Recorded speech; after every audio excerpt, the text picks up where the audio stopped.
Assalamualaikum warahmatullahi wabarakatuh. Anak-anakku kelas 12 RPL. Kita lanjutkan di basis data. Minggu kemarin pada pelajaran kita basis data, saya beri tugas yaitu ini review dari tugas DBMS. Saya berikan tugas yaitu untuk menjelaskan sistem DBMS yang ada, yang kalian kenal, yang kalian pahami. Ini bisa dibuka ke link YouTube ya. Ini link YouTube-nya seperti ini. Ini penjelasan saya tentang DBMS. Kemudian terus kita revisi hasilnya. Kemudian alhamdulillah dari hasil yang ada dari Google Form, di sini ada 27 anak yang mengerjakan tepat waktu, kemudian 6 masih tidak menyelesaikan dengan baik. Bisa kita cek dari ini. Respon siswa hanya ada 26 ya. Jadi 26 anak yang mengerjakan, sisanya tidak mengerjakan. Ya mau tidak mau, ya mohon maaf gitu aja. Siapa saja yang mengerjakan ini ada namanya ya. Bisa dicek siapa aja yang mengerjakan. Nah ini kalau ini sudah kami urutkan berdasarkan nomor absen. Kemudian saya review satu aja, acak ya. Acak. Nah ini sudah cover, tidak ada masalah. Lembar pengesahan juga tidak ada masalah. Kata pengantar tidak ada masalah. Daftar isi sudah. Nah ini sudah benar. Bab 1 sistem manajemen basis data adalah MWAM, MAM. Ini ada 8 sistem manajemen basis data yang seharusnya 8-8-nya ini dijelaskan secara rinci di bab berikutnya.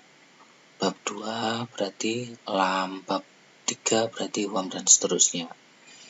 Oke, dari LAM sendiri, nah ini sudah kita jelaskan. Oke, sudah bagus, sistem ketikannya juga sudah rata, bagus. Cuma ini sudah mulai kacau. Ini sudah bagus, sampai ke sini sudah mulai kacau karena kalian mengerjakan tidak memikirkan apa dampak berikutnya. Hanya yang kalian pikirkan adalah bagaimana tugas yang diberikan dari saya itu bisa diselesaikan, hanya itu aja. Makanya ketikannya juga masih kacau, line spacingnya dan seterusnya.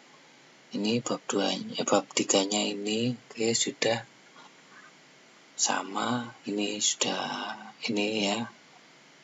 salah jenis ketikannya, bisa diubah. Kemudian numbering, ini apa namanya, subbabnya ini A sampai sini G, H, ini menjadi salah. Kemudian bab 4 ini MAM, ini juga subbabnya dari A ganti KL, harusnya kan A, B, J dan seterusnya. Terus ini ada jarak begitu lebar, ini terlalu panjang menurut saya. Kemudian ini hanya menjelaskan sampai MAM, berarti ada tiga sistem DBMS, padahal yang dijelaskan di awal ada 8. Harusnya kan sampai bab 9, baru bab 10-nya adalah rekomendasi. Kemudian daftar pustaka, sistem ketiganya sudah bagus. Cuma harusnya sih ini HTTP ini sudah langsung gandeng, di atasnya kan masih cukup. Ini gandeng sudah cukup menurut saya, sehingga harus dinaikkan ke atas. Oke, itu dari saya untuk review pada pembelajaran sebelumnya. Saya anggap semuanya sudah paham karena ini hanya mereview saja sifatnya.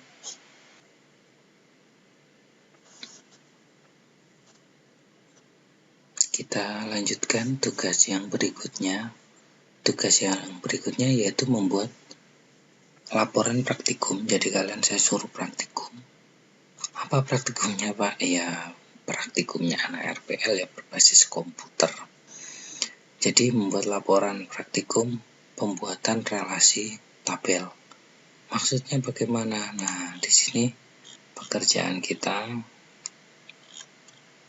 Jadi ini nanti ada ERD saya berikan. Kemudian ada informasi perusahaan. Jadi informasi perusahaan berkaitan dengan ERD itu.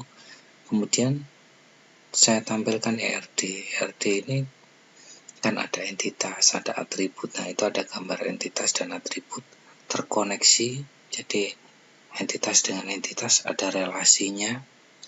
Kemudian dari ERD tersebut kita buat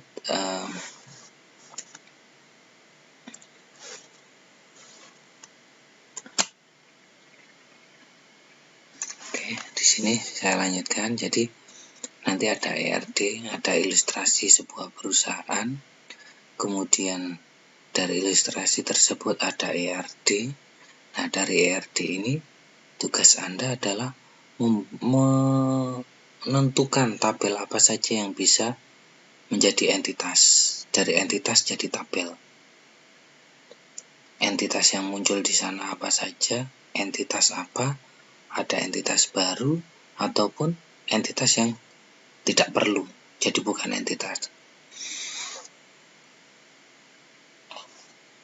Nah, dari ERD nanti kita terjemahkan menjadi relasi tabel.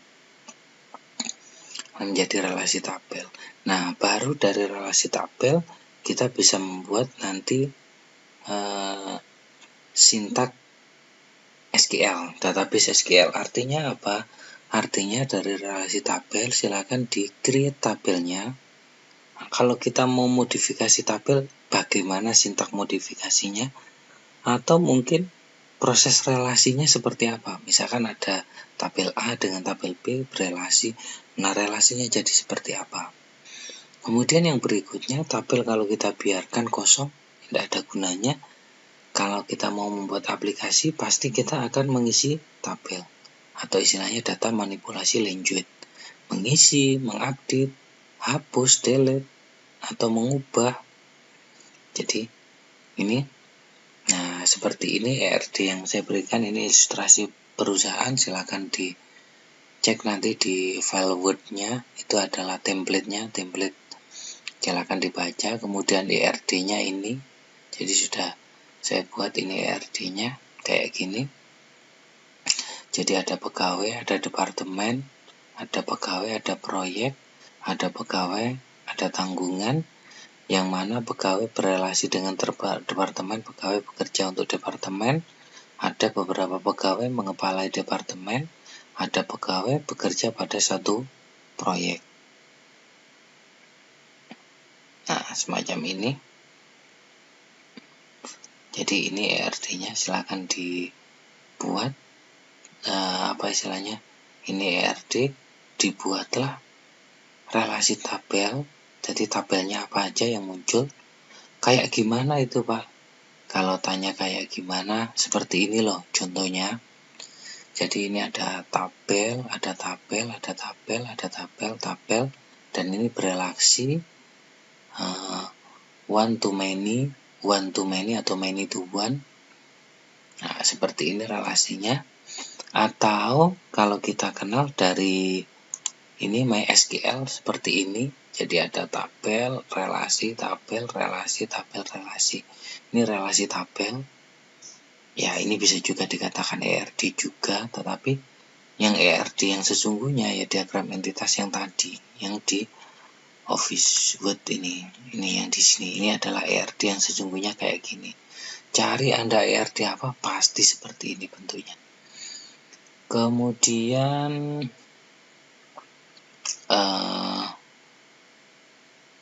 ini tadi ya, tugasnya membuat ini.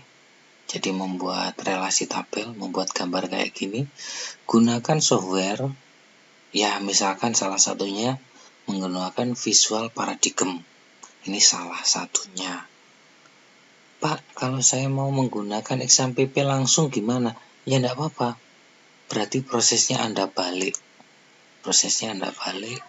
Harusnya kan membuat relasi tabel digambar dulu menggunakan software. Kalau kalian menggunakan XAMPP langsung, ya berarti Anda menuliskan skrip-skripnya ini dulu. Jangan lupa untuk di copy, di paste di sini ya.